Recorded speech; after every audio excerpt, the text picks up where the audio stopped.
Hai guys, selamat datang di channel Story Kaori, channel kedua dari artikel YouTube. Jangan lupa subscribe, share, dan like video ini. Cara-cara kolom komentar di bawah ini. Kisah pemuda kaya, anak bos besar, pemilik 73 perusahaan, yang menjadi cleaning service. Episode 721. Rena yang pagi-pagi mendapat pesan dari Kenshin, yang memberitahukan tentang hal yang sangat penting.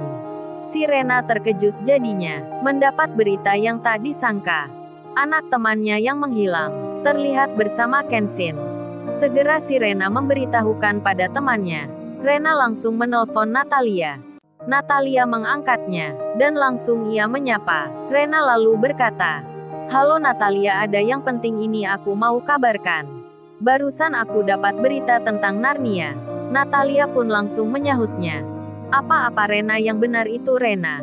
Cepat katakan kabarnya. Kabar tentang Narnia di mana? Aku nggak sabar ingin tahu Rena." Rena menjawabnya, "Anakmu baik-baik saja Natalia. Kamu tak usah bersedih lagi. Tenangkan dirimu. Jangan panik, jangan khawatir." Natalia langsung bertanya, "Tak usah khawatir gimana Rena? Aku aja tak bisa tidur, tak bisa makan 2 hari. Karena memikirkan Narnia. Keluargaku juga sama. Papa dan mamaku kebingungan sekali. Sudah tanya kemana-mana, bahkan pegawai satu perusahaan. Sampai diminta mencari. Tapi sampai saat ini belum ada hasilnya. Bawahan papa pun sama. Polisi pun juga begitu. Belum memberi kabar tentang Narnia. Papa dan mamaku sedih memikirkan cucunya. Tolong katakan yang jelas Rena. Kabarnya Narnia gimana maksudnya? Aku mohon padamu." Rena pun langsung bicara. "Baik Natalia, aku akan tunjukkan ke kamu. Tapi kamu harus janji dulu ya ke aku. Jangan sebarkan foto ini kemana-mana. Cukup kamu sendiri dan keluarga kamu yang tahu. Dan aku akan kirimkan fotonya. Jangan dibagikan ke lainnya. Apa kamu bisa melakukan itu Natalia?" Ini permintaan dari yang mengirim pesannya. Natalia menjawabnya, "Ya tentu bisa Rena, cepat kirimkan fotonya. Aku ingin melihatnya." Rena pun membalasnya, "Oke baik, kamu tunggu sebentar." Si Rena pun hendak mengirimkan.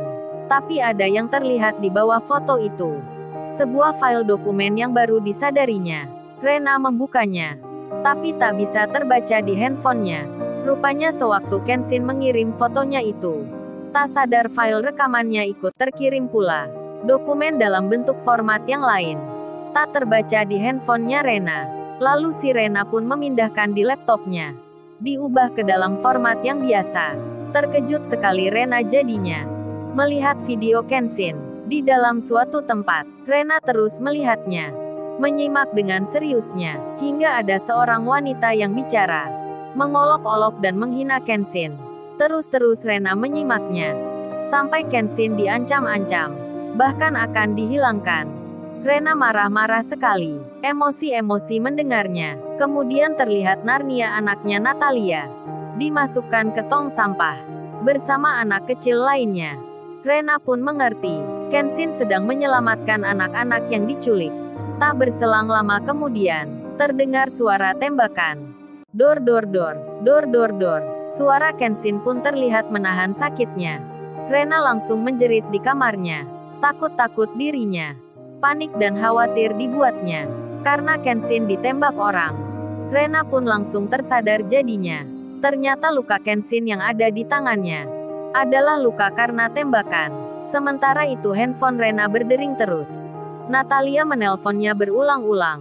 Tak sabar ingin tahu fotonya. Foto yang mengabarkan tentang anaknya. Tapi Rena belum mengangkatnya. Karena masih syok dengan apa yang dilihatnya. Kemudian dengan handphone satunya, Rena malah menelpon Ririn. Ririn menjawabnya, "Halo Mbak Rena.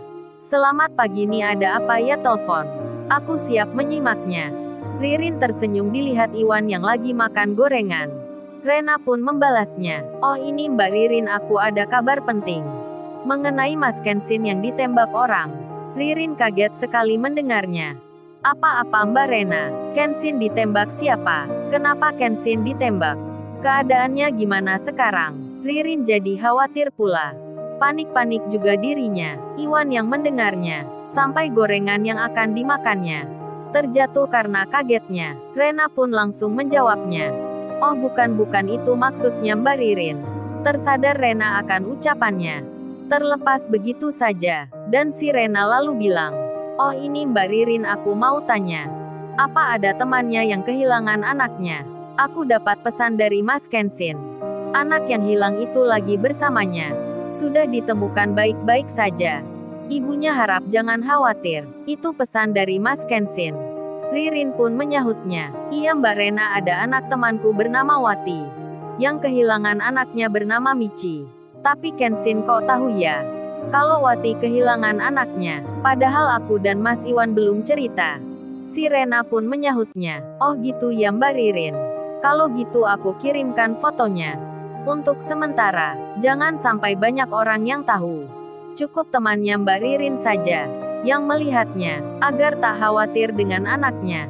Ririn menjawabnya, baik-baik Mbak Rena. Di sela si Rena bicara dengan Ririn, Natalia ditanya papanya. Pak Bargali itu berkata, oh ya Natali papa dengar kamu tadi bicara dengan temanmu. Apa benar ada kabar tentang Narnia? Apa dia tahu Narnia di mana? Natalia anaknya itu menjawabnya, iya pak kata temanku Rena yang kemarin ke sini. Katanya Narnia baik-baik saja. Temanku mau mengirimkan fotonya. Ini aku telepon tapi belum diangkat olehnya. Papanya Pak Bargali itu menjawabnya. Kalau kabar itu benar adanya, Narnia cucu papa diselamatkan oleh seseorang itu. Papa akan memberikan hadiah yang besar untuknya. Kalau dia orang tak punya papa akan memberinya harta. Papa akan memberinya pekerjaan yang tinggi. Dan juga papa akan menghormatinya. Bersedia pula diperintahnya. Kalau dia laki-laki belum menikah, papa akan menikahkan dengan adikmu Karina. Itu janji papa kalau Narnia diselamatkan olehnya. Pak Bargali belum tahu kalau yang menyelamatkan cucunya adalah seseorang yang status sosialnya lebih tinggi darinya. Lebih kaya pula. Mendengar papanya bicara begitu, adiknya Natalia yang bernama Karina tak terima di hatinya. Kok bisa-bisanya papanya bicara begitu? Mau menjodohkan dirinya dengan orang tak dikenalnya. Lebih-lebih orang yang tak punya. Mana mau aku dijodohkan seperti itu? Karina adiknya Natalia bicara di hatinya.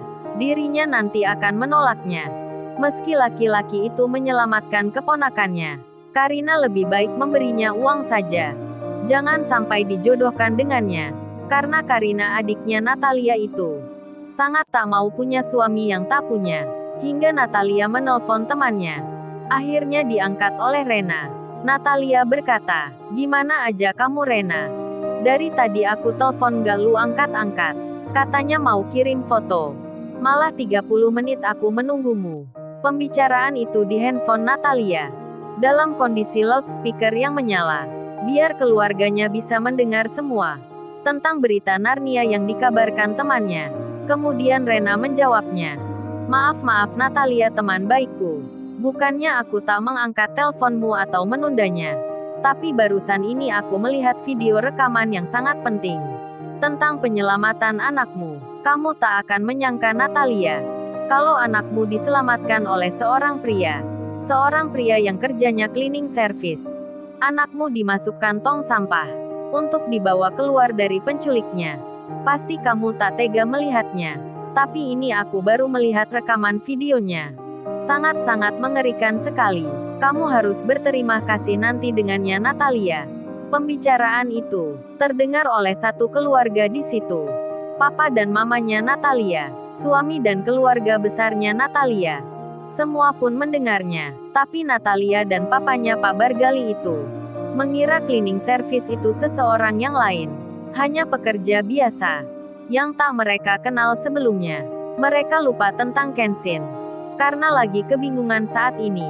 Sedang adiknya Natalia, yang bernama Karina, yang tak pernah bertemu Kensin, yang baru pulang dari Amerika. Ketika mendengar yang menyelamatkan keponakannya adalah pekerja cleaning service, Karina pun cemberut mukanya. Tak akan sudi nanti kalau dijodohkan dengannya. Bahkan Karina langsung bicara pada papanya. Papa apa tadi bilang mau menjodohkan Karina dengan laki-laki? yang menyelamatkan Narnia. Itu dia kerjanya cleaning service. Apa papa mau punya menantu yang kerjanya begitu? Masa Karina yang sekolah di Amerika punya suami cleaning service? Apa papa dan mama nggak malu nantinya? Papanya pun menjawabnya, kalau gitu papa nanti akan beri uang saja pada cleaning service itu. Kita belikan rumah dan mobil. Sudah begitu saja. Mamanya pun juga sama. Mamanya Natalia dan Karina itu berkata, iya pak, benar itu. Kita beri uang dan rumah saja sudah cukup.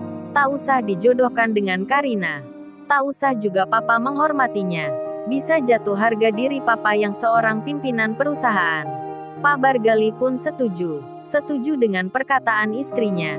Janji tinggallah janji. Apa yang diucapkan tidak ditepati. Mirip seorang pejabat di suatu negeri. Sudah dipilih malah mengingkari. Mengingkari sumpahnya sendiri. Pak Bargali pun berkata pada Karina putrinya. Baik Karina, papa tak akan menjodohkan dengan pria itu. Natalia mendengarnya. Mereka belum tahu cleaning service itu siapa. Kemudian Natalia bilang ke Rena. Oh ya Rena, fotonya cepat ya kirimkan ke aku. Rena pun menyahutnya. Baik Natalia, aku kirimkan ini. Foto Kenshin pun dikirimkan. Natalia melihatnya, langsung histeris dirinya, melihat siapa yang menyelamatkan anaknya. Pak Bargali dan istrinya pun sama. Dibuat kaget melihatnya. Lalu, bagaimana kisah selanjutnya? Subscribe channel ini untuk episode berikutnya. Terima kasih. Jangan lupa ya guys, untuk kelanjutan ceritanya ada di channel Story Kauri. Jangan lupa subscribe ya guys, dan tekan notifikasinya.